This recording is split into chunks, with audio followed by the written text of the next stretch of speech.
Science के topic wise MCQs practice करनी है तो जल्दी से चैनल को सब्सक्राइब कर लीजिए, क्योंकि ये एमसीक्यूज केवल एमसीक्यूज ही नहीं है, इनके थ्रू आपके fill ups, true false, very short short answers के मार्क्स भी सिक्योर हो जाएंगे।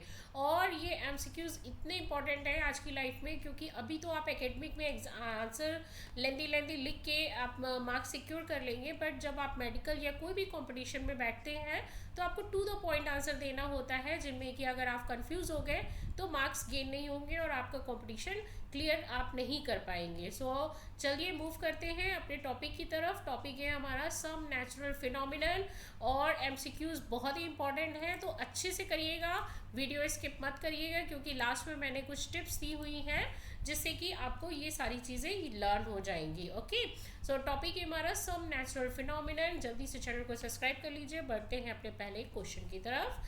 पहला क्वेश्चन है, which of the following is a natural phenomenon. Natural phenomenon जो कि बिल्कुल प्राकृतिक तरीके से होता है, जिसमें मैन मेड कोई भी आर्टिफिशियल चीज़ नहीं होती। ओके, तो natural phenomenon, phenomenon means activity क्या है। मैं हिंदी में इसलिए डिक्टेट कर रही हूँ क्योंकि अगर आपको टर्म्स क्लियर नहीं होंगे तो आप अच्छे से आंसर टिक नहीं कर पाएंगे। तो पहले क्वेश्चन क्लियर होना ज़रूरी है, उसके बाद आप आंसर अच्छे से लगा सकते हैं। सो ए है हमारा रेन वाटर हार्वेस्टिंग, बी है लाइटनिंग, सी है इलेक्ट्रिसिटी बिल एंड डी है सोलर पैनल। तो यहाँ पे देखिए, जो नेचुरल होता है जिसमें मैन मेड यानी कि आर्टिफिशियल कुछ भी नहीं है, वो है हमारा lightning. So lightning is a natural occurring electrical discharge in the atmosphere during the thunderstorm। देखिए, आंधी तूफान के टाइम में जो इलेक्ट्रिकल डिस्चार्ज होता है तो उसे हम लाइटनिंग कहते हैं। तो यहाँ पे देखिए, ये चीज़ ना ब्लैंक करके दे दी जाएगी और ये पूरा स्टेटमेंट यहाँ से यहाँ तक दिया जाएगा। सो आपको क्या फिल करना है, लाइटनिंग। ओके, और सेम स्टेटमेंट आपको ट्रू फॉल्स में दे दिया जाएगा, उसको ट्रू पूछेंगे, फॉल्स पूछेंगे।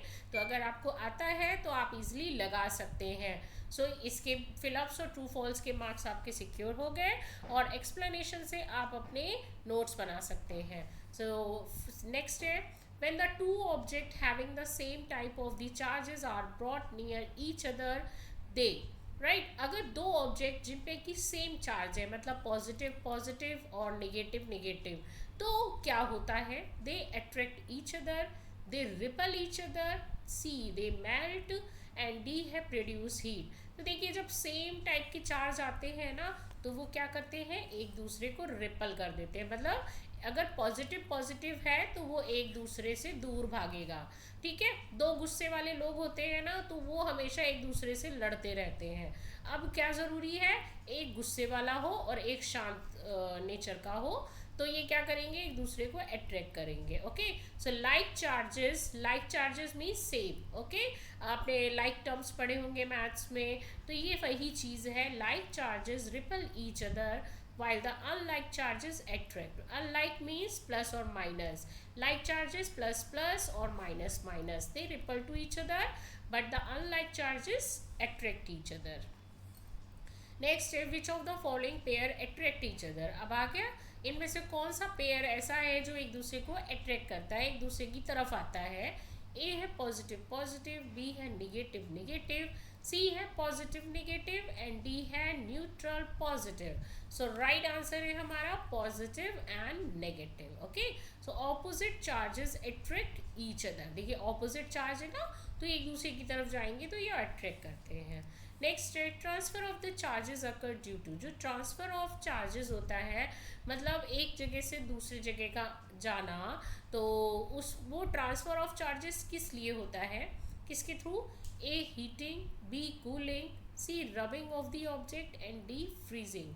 सो राइट आंसर है हमारा रबिंग ऑफ द ऑब्जेक्ट। ये हर चाइल्डहुड में सभी लोग करते हैं जनरली, या फिर बड़े पे भी आप देखते हैं कि जब भी आप पुलोवर्स पहनते हैं, स्वेटर पहना है, वूलन की कोई चीज़ पहनी है, तो आपके जो हेयर्स होते हैं ना उसमें चिपकने लगते हैं। या कभी कभी कॉम में भी क्या होता है कि कॉम में आपके हेयर चिपकने लगते हैं। तो ये क्या होता है, rubbings transfers electron from the one object to the another causing charging. ठीक है, जब हम एक ग्लास रॉड को वूलन के किसी भी कपड़े पे रब करते हैं तो ये क्या हो जाती है, चार्ज हो जाती है। ओके, नेक्स्ट है, the electric charge required by the plastic comb rubbed by dry hair. Electric charge acquired by the, कौन सा इलेक्ट्रिक चार्ज है जो प्लास्टिक कॉम में आ जाता है जब हम ड्राई हेयर पे उसे रब करते हैं? ए है पॉजिटिव, बी है नेगेटिव, सी है न्यूट्रल एंड डी है मैग्नेटिक। तो कौन सा चार्ज आ जाता है प्लास्टिक कॉम पे? Negative, right. देखिए जब अभी बोला ना आपको कि जब आप अपने बालों में ये कॉम करते हैं तो क्या हो जाता है काफ़ी देर तक, ओके, अगर आप रब करते रहेंगे तो क्या हो जाता है कि बाल अपने आप कॉम की तरफ अट्रैक्ट होने लगते हैं। तो कॉम में कौन सा आ जाता है चार्ज? नेगेटिव।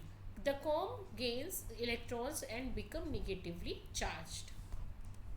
नेक्स्ट है lightning is cause due to, lightning जो होती है वो क्यों होती है? A air pressure only, B है collision of clouds and accumulation of charges, C है रेनफॉल एंड डी है सनलाइट। तो देखिए जो बिजली चमकती है ना तो वो क्यों होती है? सो आंसर है हमारा B, collision of the clouds and accumulation of the charges. So charges accumulate in the clouds and discharge suddenly in the form of lightning. जो चार्जेज एक्यूमुलेट होते हैं मतलब देखिए कैसे होता है ये अभी आपको जब ये बताया कि लाइक चार्जेस जो होते हैं वो रिपल करते हैं और अनलाइक चार्जेस क्या करते हैं, मतलब पॉजिटिव पॉजिटिव अट्रैक्ट करेगा और रिपल करेगा और पॉजिटिव नेगेटिव एक दूसरे की तरफ जाते हैं, अट्रैक्ट करते हैं, ओके। तो यहाँ पे देखिए दो क्लाउड्स हैं, तो जब दो क्लाउड्स मिलते हैं ना तो जब इनके पॉजिटिव पॉजिटिव टकराते हैं तो क्या होता है कि ये पॉजिटिव और ये पॉजिटिव क्या हो गया, देखिए पास में आएगा, ये क्लैश करेगा। अब ये क्लैश करेंगे तो जो नेगेटिव चार्ज होते हैं ना वो जब यहाँ पे नीचे की तरफ अर्थ पे आते हैं तो तब होती है लाइटनिंग। तो ये जितने भी नेगेटिव चार्जेस हैं ना देखिए ये एक्यूमुलेट हो रहे हैं, ठीक है। ये यहाँ पे अट्रैक्ट नहीं हो रहे कि इससे जाके इधर अट्रैक्ट हो जाएंगे, नहीं, क्योंकि अभी हमने पढ़ा है डिस्चार्ज, डिस्चार्ज का मीन्स अलग अलग होना, ओके। तो नेगेटिव चार्ज जो हमको दिखते हैं ना वही होती है लाइटनिंग।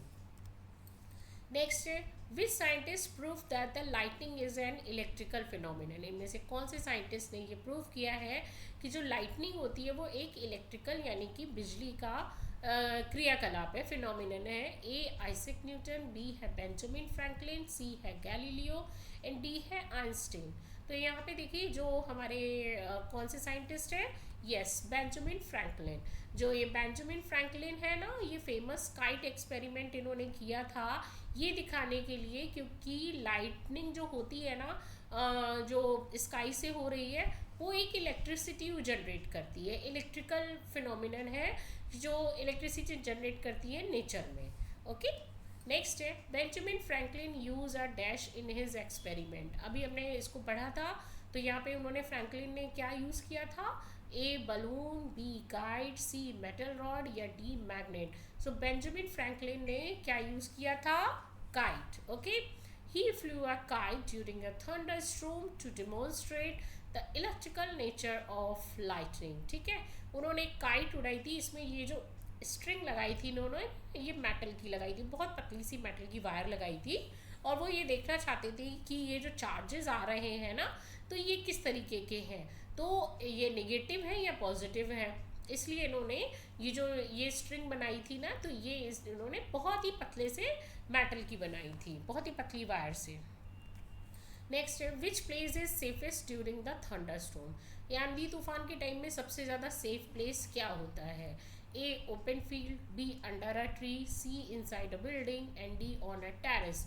तो भैया थंडरस्टॉर्म आंधी तूफान में आप सबसे ज़्यादा कहाँ पे छुपना पसंद करेंगे? Yes inside a building. बोला जाता है ना आजकल वेदर फोरकास्ट पहले से ही मैसेज आ जाता है कि भाई इस टाइम पे 2 से 3 आवर में कितने थंडरस्टॉर्म आने वाला है। सो आप सभी क्या होते हैं सेफेस्ट प्लेस पे पहुंचना चाहते हैं कि भाई नहीं निकलना है उस टाइम पे। सो building provides protection against the lightning. आप अपने घरों में रह सकते हैं या आप कहीं पे भी हैं वहाँ पे अंदर मॉल के पास हैं, किसी मार्केट के पास है तो वहीं पे ही आप छुप सकते हैं। During lightning you should avoid. आप लाइटनिंग के टाइम जब बिजली चमक रही है बाहर तो आपको क्या नहीं करना चाहिए? ए सिटिंग इंडोर्स, घर में नहीं बैठना चाहिए, देखिए अवॉइड लिखा हुआ है, ओके। तो अवॉइड का मतलब आपको क्या नहीं करना है। सिटिंग इंडोर्स ये तो करना ही है। स्टेइंग इनसाइड अ कार ये भी कर सकते हैं। यूजिंग वायर्ड इलेक्ट्रिकल अप्लाइंसेज या क्लोजिंग द विंडो। तो यहाँ पे देखिए आंसर है हमारा सी। आपको क्या नहीं करना चाहिए, जो वायर्ड इलेक्ट्रिकल अप्लाइंसेस होते हैं आप उनको यूज़ मत करें, क्योंकि अगर इनमें से ज़रा सा भी कहीं से भी फॉल्ट है या फिर ये कहीं से भी ओपन है ना, तो क्या होगा, इलेक्ट्रिसिटी यहाँ पे कैच कर सकती है. So electrical appliances can conduct lightning current. Okay. Next, if you are caught outside during a thunderstorm and no shelter is available, so you should. आप अगर आप कहीं पे बाहर हैं, ओके, और आप थंडर स्टॉर्म में, आंधी तूफान में फंस जाते हैं और वहाँ पे कोई भी आपकी शेल्टर, मतलब कहीं पे भी आप नहीं छिप सकते हैं, तो आपको क्या करना चाहिए. A, lie flat on the ground, सीधे ग्राउंड पे लेट जाना चाहिए. B a stand with the hands raise, आपको खड़े हो जाना है अपने हाथ ऊपर करके, हैंड्स अप. और सी है crouch down with your head between your knees. And D है रन कंटिन्यूसली भागते रहना है. सो आपको क्या करना है, C crouch down with your head, आपको अपना बिटवीन योर नीज, आपको इस तरह से नीज पे बैठना है. और आप ये जो अपना सर है ना, इसको कानों से ढक सकते हैं. इस सर को अपने नीज के बीच में भी रख सकते हैं, बिल्कुल ऐसे नहीं जैसे कभी कभी टीचर मुर्गा बना देते हैं. ओके, सो उस तरीके से. This reduce the chance of being struck by lightning. Next है, a lightning conductor is installed on. जो लाइटनिंग कंडक्टर होते हैं वो कहाँ पे इंस्टॉल किए जाते हैं. सो ए है रोड, बी है व्हीकल, सी है टॉल बिल्डिंग एंड डी है ट्रीज. तो लाइटनिंग कंडक्टर लगाए जाते हैं बिल्डिंग्स में. ओके, टॉल जो ऊंची ऊंची बिल्डिंग्स होती है ना, उनको ही ज़्यादा खतरा होता है कि वो अगर बिजली, भाई इतने सारे लोग रह रहे हैं इस बिल्डिंग में, सोसाइटी में, तो अगर बिजली गिरी तो पूरी की पूरी बिल्डिंग चली जानी है. लेकिन नहीं, ऐसा नहीं होता. जो बेंजामिन फ्रैंकलिन साहब थे ना, उन्होंने क्या किया, जो काइट में इन्होंने मेटल रॉड लगाई थी ना भाई, तो उसका एक रीज़न था. बट मेटल रॉड नहीं, मेटल वायर से ये किए थे ना. तो आपको अगर पता हो कि मेटल जो होते हैं ना वो पॉजिटिवली चार्ज होते हैं, और अभी आपने देखा कि जो बिजली गिरती है ना उसमें निगेटिव चार्ज होते हैं. तो बेंजामिन साहब ने यही देखा कि इनमें कौन से चार्ज होते हैं. तो क्या हुआ पता है, यहाँ पे ये मेटल था जो कि पॉजिटिव था, और ये बिजली जो चमक रही थी वो थी निगेटिव. तो ये आई और एक दूसरे को पॉजिटिव और निगेटिव अट्रैक्ट कर लिया, और ये क्या हो गया, न्यूट्रल हो गया. ओके, इसीलिए ही यहाँ पे ये जो है ना, ये मेटल के ही बनाए जाते हैं. ये जो लाइटनिंग कंडक्टर है, क्या होता है कि जब लाइट कहीं पे बिजली अगर आती है ना, तो ये जो लाइटनिंग कंडक्टर होते हैं ना, ये इनको एब्जॉर्ब करके सीधे ग्राउंड लेवल पे, अर्थ पे भेज देते हैं. ये जो लाइटनिंग कंडक्टर होते हैं ना, कितनी भी बड़ी बिल्डिंग हो, लेकिन ये ऊपर से नीचे तक का एक रॉड के रूप में होते हैं, और ये सीधे बिल्कुल डाउन टू अर्थ, मतलब बिल्कुल सरफेस के नीचे जाके रहते हैं, मतलब जाता है ये रॉड, ताकि ये जो जो न्यूट्रल बन रहा है ना, ये सीधे जो है नेगेटिव चार्ज जो आ रहे हैं ना, ये अट्रैक्ट करके सीधे ग्राउंड लेवल पे भेज दिए जाए. ओके, जिससे कि बिल्डिंग को कोई भी हार्म नहीं होता. So it protects a building by safely transferring electrical charge to the earth. अभी इसको आगे मैं दिखाती भी हूँ आपको. So the lower end of the lightning conductor is connected to. जो लोअर एंड होता है लाइटनिंग कंडक्टर का, ये जो बना था ना बिल्डिंग के ऊपर, इसका लोअर एंड कहाँ होता है, ए वाटर टैंक में, बी है ग्राउंड में, सी जनरेटर में, और डी है रूफ में. सो आंसर है हमारा कहाँ पे होता है, ग्राउंड में. देखिए यहाँ पे ये लाइटनिंग कंडक्टर लगा हुआ है, क्लाउड से क्या आ रहे हैं हमारे, निगेटिव चार्ज. ओके, तो निगेटिव चार्ज मेटल अट्रैक्ट कर लेगा और सीधे कहाँ भेज देगा, ग्राउंड में. So the electrical charge is safely conducted into the earth. Okay, next है the earthquake are cause due to. जो अर्थक्वेक होता है, भूकंप, जिसको नहीं पता है, सो भूकंप आर किस लिए आते हैं, ए हैवी रेनफॉल होता है तब, B movement of the tectonic plate, C है विंड, एंड डी है लाइटनिंग. तो इन प्लेट्स को ना अपने घर की प्लेट मत समझिएगा, ये है हमारी अर्थ की प्लेट्स. ठीक है, जो अर्थ सरफेस है ना वो कई सारी लेयर में है ना, तो इस तरीके से यहाँ पे जो लेयर है ना, ये रही टेक्टोनिक प्लेट्स. तो ये जब मूव करती हैं, sudden movements of the tectonic plates releasing energy causing the earthquake. ये जब मूव करती हैं, देखिए कई सारी प्लेट्स में बना हुआ है ना, अलग अलग लेयर है, तो ये जब लेयर्स ना मूव करती हैं तब क्या हो जाता है, भूकंप आता है. नेक्स्ट है the point inside the earth where an earthquake originate is called. जो पॉइंट इनसाइड द अर्थ, मतलब ये एक अर्थ का लेवल है, ये लेयर्स हैं यहाँ पे ये सारी की सारी। तो अर्थ के अंदर का पॉइंट जहाँ से टेक्टोनिक मूवमेंट्स कर रही है या एनर्जी रिलीज कर रही है, इस पॉइंट को क्या कहते हैं? A epicentre, B focus, C centre and D tremor points. तो देखिए जो अर्थ के अंदर पॉइंट होता है ना, उसको बोलते हैं फोकस। ओके, ये आप देख सकते हैं अर्थ के इनसाइड है। तो the focus is a point where the seismic energy is a first release. यहाँ पे टेक्टोनिक मूवमेंट हिल रही है, शेकिंग कर रही है, तो अब यहीं से ही मूवमेंट स्टार्ट होता है। तो ये जो अर्थ के अंदर का पॉइंट है, that is called the focus. Next है the point of the earth surface directly above the focus. ये जो भी पॉइंट बना था इसको फोकस बोल रहे थे, अब ये पूछ रहे हैं कि इसको क्या कहते हैं जो अर्थ सरफेस पे होता है। सो ए है एपिसेंटर, बी है पोल, सी है फॉल्ट लाइन एंड डी है सेस्मिक सेंटर। तो यहाँ पे आंसर है हमारा एपिसेंटर। अभी आपने देखा कि अर्थ के अंदर का जो पॉइंट है दैट इज कॉल्ड फोकस, और जो अर्थ सरफेस पे सेम परपेंडिकुलर है ना 90 डिग्री पे, so that is called the epicentre. So maximum destruction usually occur near the epicentre. भाई एनर्जी यहीं से आ रही है तो सबसे ज़्यादा कैच कौन कर रहा है? ये वाली लेयर। तो सबसे ज़्यादा डैमेज किसको होगा? ये वाली लेयर को, और बाकी की तो उससे इन्फ्लुएंस हो जाती है। नेक्स्ट है small vibration of the earth surface are called. जो छोटे छोटे वाइब्रेशंस होते हैं अर्थ पे, जैसे कभी कभी हम लोग पानी लेके जा रहे हैं, एकदम से हिलने लगा पानी, हमारे हाथ शेक कर रहे हैं, तो ये मूवमेंट क्या कहलाते हैं? ए है साइक्लोन, बी है ट्रीमर्स, सी है फ्लड एंड डी है स्ट्रोम। सो ये जो स्मॉल वाइब्रेशंस होते हैं these are called the tremors. Tremors are the minor shaking movement caused by the seismic activity. कभी कभी होता है, ये भूकंप नहीं होते हैं, ये एक तरीके से बोला जाता है भूकंप के झटके टाइप के, ठीक है, छोटे होते हैं, इससे ज़्यादा डैमेज नहीं होता। नेक्स्ट है which instrument record earthquake waves. मतलब भूकंप की जो वेव्स होती है, फ्रिक्वेंसी होती है, उसको मेज़र करने के लिए कौन सा इंस्ट्रूमेंट यानी कि यंत्र यूज़ किया जाता है? A thermometer, B barometer, C seismograph and D है हाइड्रोमीटर। तो यहाँ पे आंसर है हमारा सी। सिस्मोग्राफ जो होता है ना, एक तरीके से ग्राफ प्लॉट करता है, इस तरीके से देखा होगा आपने। तो यहाँ पे ग्राफिंग होती है कि a seismograph record the seismic wave during the earthquake. जो वेव्स होती हैं वो कितनी हाई है, उसी बेसिस पे उनकी फ्रीक्वेंसी और उनका मेजरमेंट लिया जाता है। नेक्स्ट है earthquake are more likely to occur in. Earthquake जो सबसे ज़्यादा कहाँ पे होता है? A seismic zone, B desert only, C forest only and D है ओशन ओनली। तो जो भूकंप आता है ना, जिन एरिया में ज़्यादा भूकंप आता है उन्हें बोलते हैं सिस्मिक जोन। ठीक है, आपको जनरली पता होगा कि जापान एक ऐसा देश है जहाँ पे भूकंप तो बिल्कुल नॉर्मल सी बात है, बट इंडिया में भी ऐसी बहुत सारी जगह हैं जिसमें यहाँ पे सिस्मिक जोन है, मतलब जहाँ पे प्रॉन एरिया है जहाँ पे भूकंप आते रहते हैं या फिर ज़्यादा डैमेज करते हैं। तो these are the region where the tectonic plates movements are common होते हैं, चाहे वो ट्रिमर्स हो, चाहे वो मेजर अर्थक्वेक हो, लेकिन आता ज़रूर है। नेक्स्ट है द रिचर स्केल मेजर्स। जो रिचर स्केल क्या मेजर करता है, क्या नापता है?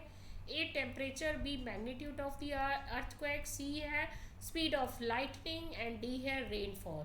तो जो रिचर स्केल है ना, वो हमारा मेजर करता है मैग्नीट्यूड ऑफ अर्थक्वेक। मतलब जो अर्थक्वेक आया है वो कितने मैग्नीट्यूड का है, मैग्नीट्यूड मीन्स कि वो कितना डैमेज कर सकता है। ओके, सो देखिए 8 कहलाता है सबसे ज़्यादा और 7 कहलाता है मेजर। मतलब सबसे ज़्यादा डैमेज कहाँ पे होता है? जहाँ पे 8 और 7 पॉइंट का समथिंग आता है अर्थक्वेक। तो it measure the amount of energy release during the earthquake, और जब ज़्यादा बड़ा होता है तो ये डैमेज भी बहुत करता है। नेक्स्ट है tsunami is a usually caused by. जो सुनामी होती है वो क्यों होती है, किस लिए होती है? ए है थंडरस्टॉर्म, आंधी तूफान, बी है अंडर वाटर अर्थक्वेक, पानी के अंदर जो भूकंप आता है, सी है हीट वेव्स एंड डी है टॉर्नेडोज। तो देखिए जो सुनामी आती है ना, वो होती है हमारी अंडर वाटर अर्थक्वेक। मतलब देखिए अर्थ सरफेस तो सब जगह है, ठीक है, तो जो इनसाइड द ओशन और सीज के अंदर जो सरफेस है वहाँ पे भी टेक्टोनिक प्लेट्स हैं, जब वो वहाँ पे मूव करती है ना तो आता है हमारा tsunami. Tsunami as a giant sea waves produce by the under water disturbance. Next है which of the following is not a cause of tsunami. इनमें से सुनामी का क्या कारण नहीं है? नॉट पे ध्यान दीजिएगा। ए है under water volcanic eruption, b है अर्थक्वेक, सी है मेट्योर इम्पैक्ट एंड डी है एयर पोल्यूशन।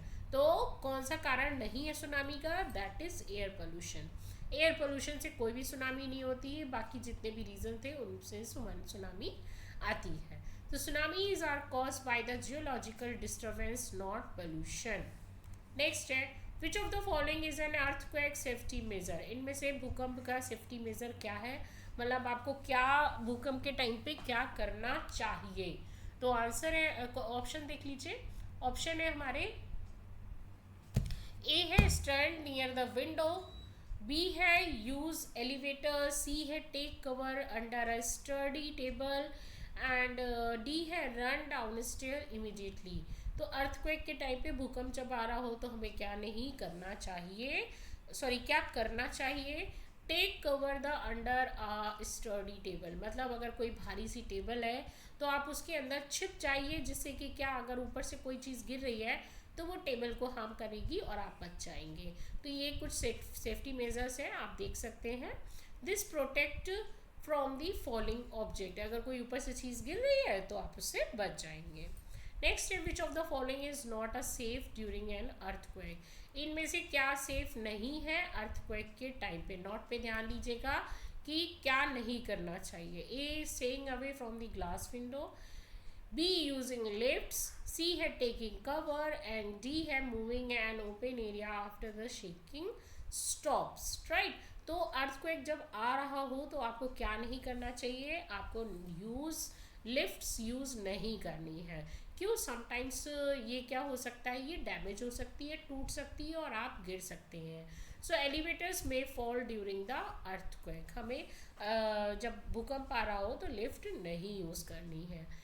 नेक्स्ट है which statement correctly explain why the bird sitting on the power lines are generally safe. मतलब इनमें से कौन सा स्टेटमेंट ये बताता है कि जो बर्ड्स बैठ जाती है ना हाई टेंशन वायर पे, तो हम अगर लटक जाए तो भैया हमारा तो काम हो जाएगा भाई यहाँ पे, लेकिन जो बर्ड्स बैठ जाती हैं इनको कोई भी हार्म नहीं करता। ऐसा क्यों है? A birds are immune to electricity, मतलब उनका इम्यून सिस्टम डेवलप है, इलेक्ट्रिसिटी का कोई प्रभाव नहीं पड़ता। नेक्स्ट है B electric current does not flow through their bodies when the both feet are the same electric potential. मतलब अगर दोनों तारों पे अलग अलग जो सेम इलेक्ट्रिक पोटेंशियल है तो बर्ड्स को कोई भी नुकसान नहीं होगा। C birds are insulated by feather, उन पे ना हीट का प्रभाव है ना ही इलेक्ट्रिक करंट का। डी है electricity can not pass through the living organism, जो लिविंग ऑर्गेनिज्म है उनसे इलेक्ट्रिसिटी पास नहीं हो सकती। ये तो बिल्कुल भी ट्रू नहीं है, क्योंकि अगर ऐसा होता तो हम भी इलेक्ट्रिसिटी को टच कर लेते, हम पे भी कोई इफेक्ट नहीं होता। सो आंसर है हमारा बी। देखिए ये बर्ड्स ना जब बैठती है ना तो अपने दोनों पैर एक साथ रखती हैं, जिससे कि क्या होता है कि यहाँ पे इनका जो पोटेंशियल डिफरेंस है ना वायर का बिल्कुल भी चेंज नहीं होता और इनकी बॉडी एक तरीके से सर्किट बना लेती है। और इनकी बॉडी क्या होती है कि एक सर्किट जब बन जाता है तो ये इजीली फ्लो होता रहता है। अब बाय द वे कोई बर्ड आती है ना तो यहाँ पे जैसे दो तरीके के वायर है, यहाँ पे अलग पोटेंशियल है, यहाँ पे अलग पोटेंशियल है, एक पैर इसका एक पैर इसका इधर है ना, तो फिर इसको क्या लगेगा, करंट, और ये डेड हो सकती है। So current flow only when there is a potential difference. Okay, next है if two balloons rubbed with the wool repel each other then it means. अगर दो बलून ऐसे हैं जिनको रब किया गया है और वो एक दूसरे से दूर भाग रहे हैं तो उसका मतलब क्या है? बोथ आर न्यूट्रल, कि वो न्यूट्रल है। B both have the opposite charge, C both have the similar charge and D है बोथ आर द मैग्नेटिक। तो देखिए रिपल कौन करता है? Like charges repels to each other. तो यहाँ पे भी सेम फॉर्मूला है, अगर वो एक दूसरे से दूर भाग रहे हैं तो they must have positive positive और somehow they have negative negative. क्यों? क्योंकि अगर उनमें पॉजिटिव पॉजिटिव है तभी वो दूर भाग रहे हैं, या फिर निगेटिव निगेटिव है तभी वो दूर भाग रहे हैं। अगर उनमें पॉजिटिव निगेटिव जनरेट होगा तो वो एक दूसरे के पास आएंगे। नेक्स्ट है why should the mobile charging device be unplug during the severe thunderstorm. इनमें से हमें मोबाइल चार्ज क्यों नहीं करना चाहिए? जब आंधी तूफान बाहर आ रहा हो तो हमें उसे अनप्लग कर देना चाहिए, मोबाइल चार्ज नहीं करना चाहिए। ऐसा क्यों? ए दे कंज्यूम इलेक्ट्रिसिटी, बी है लाइटनिंग इंड्यूस सर्च में डैमेज इलेक्ट्रिक सर्किट, सी है they become magnetic and D है दे अट्रैक्ट रेनफॉल। तो देखिए आंसर है हमारा, जब भी आंधी तूफान आता है तो हमें अप्लाइंसेस नहीं यूज़ करने हैं, हमें अपना मोबाइल भी चार्ज नहीं करना है, इवन अपने अपना मोबाइल बाहर भी नहीं रखना है। ओके, सो आंसर है हमारा लाइटनिंग इंड्यूस सर्च में डैमेज द इलेक्ट्रिक सर्किट। जो electric search during the thunder storm can damage appliances and pose safety risk. मतलब यहाँ पे अगर आप लगाते हैं तो क्या है, इसमें शॉर्ट सर्किट भी हो सकता है, आपका पूरा जो सर्किट है वो भी जल सकता है। तो इसलिए हमें कभी भी आंधी तूफान जब ज़्यादा सीवियर वाला है तो हमें अपना मोबाइल नहीं चार्ज करना चाहिए।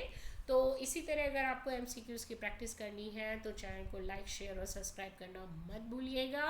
और मिलते हैं आगे और नए टॉपिक के साथ जो भी क्लास 8 के हैं, पहले मैं वो फिनिश करा रही हूँ। तो मिलते हैं नेक्स्ट वीडियो में। Thank you so much for watching this video. धन्यवाद।